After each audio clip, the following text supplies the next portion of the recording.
So guys, good morning. Anong update sa inyong lugar? Dito sa amin, ito ang nangyari. Sobrang lakas ng hangin at ulan, ubos ang bunga ng puno ng mangga.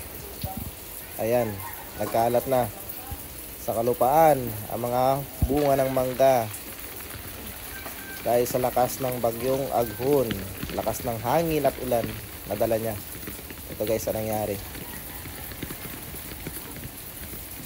O baka may gusto sa inyong bumili dyan. 2 na lang ang kilo ng mangga.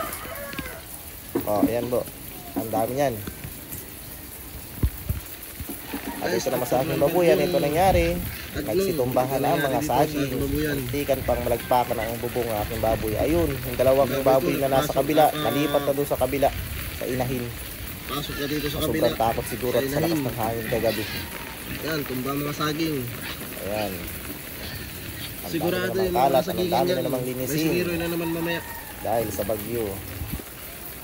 So guys, so kalat ng mga bunga ng mangga sa lakas ng hangin kagabi.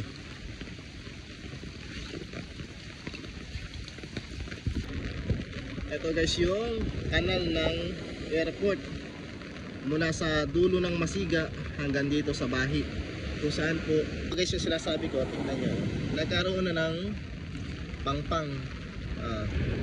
Ayan, yung hukay ng tubig na galing doon, hukay na.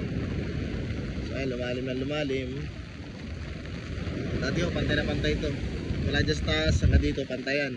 Ay ngayon, sa lakas ng pressure ng tubig na galing doon mula doon sa Masiga, ang papunta dito, dahil doon sa kanal.